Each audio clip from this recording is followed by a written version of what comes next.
Let's go ahead and get into the teaching for tonight.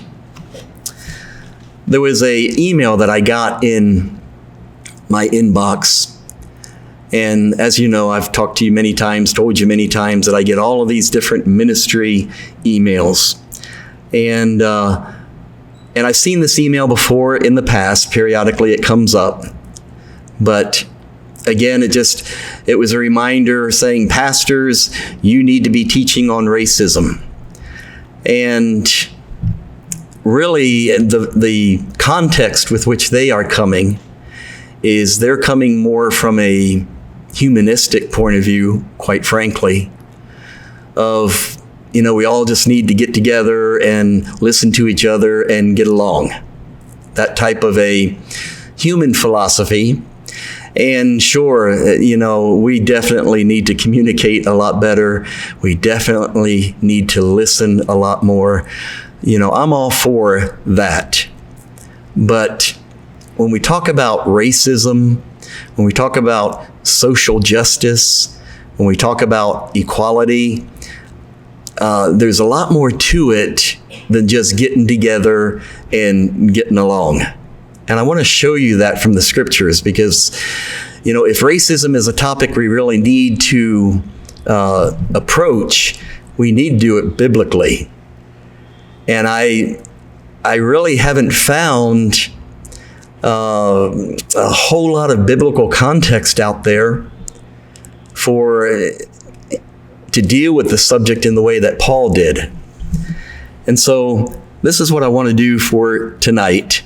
And just a couple headlines real quick, because even before that email hit my inbox, I started thinking about this because of that headline you see on the screen. It's been 5 decades since 1968, and things are somehow worse. And and I'm not saying that I agree or disagree with this gentleman. You see that this is an opinion piece. This is his opinion. And yet, I can understand the sentiment with no difficulty. Terry and I were watching the news, and there was this interview with this black senior citizen lady, very nice lady. She had lived through the civil rights movement of the 60s. And she said that with all of these recent events, the thing that broke her heart was it was as if everything they had gained back in the 60s was lost. And now we're having to start all over again. And I think that, I've heard that sentiment time and time again. In fact, just to see a couple other articles here, America's legacy of lynching isn't all history. Many say it's still happening today. And of course, we may not be using a rope and a tree, but what just happened in Minneapolis, that was murder. Those 4 policemen, my gosh, did such a heinous crime, and they deserve the justice coming down for what they did. And so there is this feeling like we just keep, rolling this boulder up the hill, and then it just comes rolling right back on top of us again, and we're starting all over again. I don't know if you saw this, Ben and Jerry, they make really good ice cream, but they have a lousy perspective. They say the ice cream maker has called on Americans to dismantle white supremacy and grapple with the sins of our past. And you see that third paragraph, what happened to George Floyd was not the result of a bad apple. It was the predictable consequence of a racist and prejudiced system and culture that has treated black bodies as the enemy from the beginning. And that's a quote from Ben and Jerry. I don't believe that. I personally, and who am I to speak? But in my opinion, I think the majority of our policemen are there for the good of society, because they want to make a difference, because they want to protect citizens, because they want to arrest crime and evil. And so, I don't believe it's just so ingrained in our society as bad as they're saying. And yet at the same time, we can't be blind or gullible when it comes to human nature. And that's what we're going to talk about tonight. And then I think this is the last headline. Again, this is the sentiment of the time: social progress from civil rights movement lost. And everything that Martin Luther King gained in his day, they're saying that we've lost it and we're starting all over again. But anyway, when we go to Ephesians chapter 2, I want you to see the Bible cure for racism. The New Testament specifically does talk about prejudice and racism. Not in the same way that we think about it or talk about it today, but it's the same root of hatred. And here in Ephesians chapter 2, verse 11, Paul gives this description. And this description here in Ephesians 2, this is the only cure for racism. Better communication, better understanding, getting together and coordinating and collaborating. Yes, that, absolutely, all those things are important. But the problem is the heart of man. And we know that unless the heart of a man is changed, and unless he lives his life by the power of the Holy Spirit, then the works of the flesh will dominate. And we saw just a couple Thursday nights ago the hopelessness of the flesh to try to control itself. These motives, these attitudes, these sins of the heart, the anger, the hatred, man can't change his own heart. He can't control that on his own. He might be able to modify, reform it, temporarily for a few months, maybe. But eventually, all of that sin just comes crashing in again. And so, what is the cure for man? What is the cure for hearts that are desperately sick with the wickedness of their own depravity? Paul said it in Romans chapter 7 when we studied it a week ago. He said, I don't want to do the things that I'm doing. I want to do what's right. But I don't have the ability in me to do what's right. I don't have the ability to do what I want to do. And the law of sin keeps overriding what I want. And the sin keeps controlling me. And so here in Ephesians chapter 2, verse 11, Paul gives us the answer. He says, therefore remember that at one time you Gentiles in the flesh, called the uncircumcision by what is called the circumcision, which is made in the flesh by hands. So he's saying, you Gentiles, you remember when you were called the uncircumcision. Now to us, that's to be called the uncircumcision might sound kind of sterile or sanitized, but to them, those were fighting words. That was like the worst insult you could say.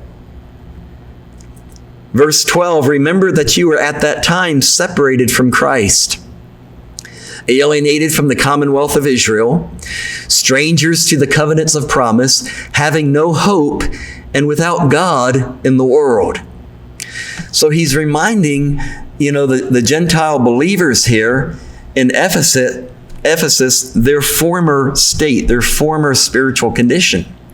And then he says this, but now in Christ Jesus, you who once were far off have been brought near by the blood of Christ. For he himself is our peace, who has made us both one and has broken down in his flesh the dividing wall of hostility. And so he's saying Jesus now is our peace. Jesus is the only one that can bring peace between white and black, Jew, Gentile, male, female. No matter what the separation or barrier is, Jesus is the only peace. And without Jesus, there is no true or lasting peace. And we've got to get that in our brain. It's much like, when the woman came and broke the alabaster box and anointed Jesus with the oil, and the disciples got upset because, what a waste. Why did you waste that on Jesus?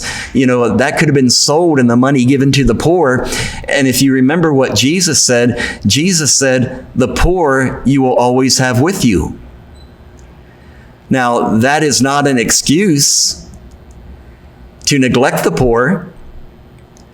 But yet what he was saying is, yes, we give to the poor and we minister to the poor, just like the Good Samaritan, as there's opportunity, as needs arise. But we're never going to wipe out poverty. And as long as we're on this earth, and the kingdom of darkness is here dominating this world system, there will always be racism. It will never be erased until Jesus comes to rule the earth with a rod and iron, with a rod of iron. That's the only time racism will be gone. But just like we will always have sickness, just like we will always have the poor, just like we will always have crime, just like we will always have poverty, racism is something that we will have to endure and live with on this earth. So that's kind of one baseline that we can, get set in our mind. This is here to stay. And it's going to be a constant battle and a constant struggle. And if it feels like we roll that stone up the hill only to have it roll back on top of us, yeah, that's pretty much what it's like. And it's not going to get any better until Jesus comes back. But he says here, for he himself is our peace, who has made us both one and has broken down in his flesh the dividing wall of hostility. Most believe that what Paul is talking about when he talks about that dividing wall of hostility, this is a very simple schematic of Herod's temple. And I'm a little bit nervous talking with Trisha online because she knows a whole lot more about this than I do. But anyway, you see there number 12. Number 12 was called the court of the Gentiles. And that was the court, and I'll show you another picture here in a moment that makes it a little bit easier to relate to. But the court of Gentiles, was kind of surrounding the main temple. And the Gentiles were not allowed to enter. You see number 11. Number 11 was Gate Beautiful. Remember the widow that came and gave her offering to the Lord, and Jesus noted it. And then you see number 9 is the court of women. And then you see number 6 was the court of Israel.